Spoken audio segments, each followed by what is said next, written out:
রিপন, বিজয় TV, Dhaka. Cancer সহ দুরারোগ্য রোগের ব্যথা নিরসনে সরকারের প্যালিটিভ কেয়ার ইউনিটের সেবা কার্যক্রম চলছে অনেকটা ধীর গতিতেই। গত 2 বছর আগে চালু হওয়া সরকারের এই কার্যক্রমটি এখন পরিণত হয়েছে হোম কেয়ার সার্ভিসেও।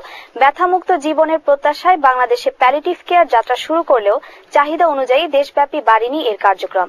তবে প্রজেক্ট কোঅর্ডিনেটর প্রফেসর নিজামুদ্দিন আহমেদের দাবি, তাদের রয়েছে সীমাবদ্ধতা, যা অতিক্রম করতে পারলেই জনগণের দোরগোড়ায় পৌঁছে যাবে স্বাস্থ্যসেবা কার্যক্রম। বিস্তারিত আনিসুর রহমান সাব্বিরের রিপোর্টে।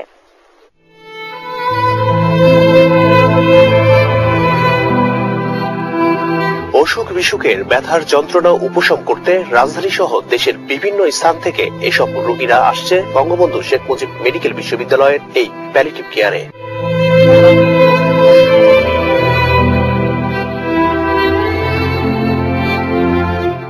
লিভার ক্যান্সার আর টিউমার হয়েছে, পিত্তের গোড়ায় পাথর হয়েছে, আর পেটে পানি হয়েছে, বাম পাশে ফুসফুসে ক্যান্সার হয়েছে। এখানে এসে ব্যথার যন্ত্রণা থেকে মুক্তি মেলার কথা বললেন তারা।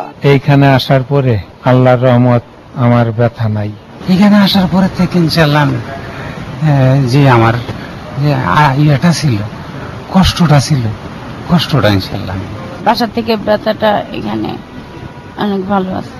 তবে চাহিদা অনুযায়ী দেশব্যাপী বাড়েনি এর কার্যক্রম। অন্যদিকে সেবাটি মানুষের দোরগোড়ায় পৌঁছে দিতে হোম কেয়ার সার্ভিস চালু আছে বলে জানালেন প্যালিটিভ কেয়ার প্রজেক্টের কোঅর্ডিনেটর প্রফেসর নিজামুদ্দিন আহমেদ। অনেক সময় আমরা আমাদের বিছানার অভাবে বিছানা দিতে পারি না, তাদেরকে খালি থাকে না, অতএব চাহিদা প্রচুর। হাসপাতালে আসার তার পক্ষে সম্ভব হচ্ছে না, তখন আমাদের হোম কেয়ার টিম তাদের বাসায় যায়। এ সময় তিনি আরো বলেন, হোম কেয়ার সার্ভিস আমরা পুরোপুরি ফ্রি দিচ্ছি, এইটা আমাদের ডোনেশনের টাকার থেকে এই খরচটা বহন করা হচ্ছে। ব্যথামুক্ত জীবনের শেষ কটা দিন কাটাতে এসব রোগীরা ভর্তি হয়েছে প্যালিটিভ এই কেয়ারে।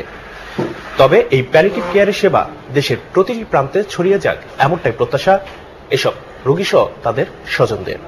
বঙ্গবন্ধু শেখ মুজিব মেডিকেল বিশ্ববিদ্যালয়ের প্যালিটিভ কেয়ার থেকে আনিসুর রহমান সাব্বির, বিজয় টিভি, ঢাকা।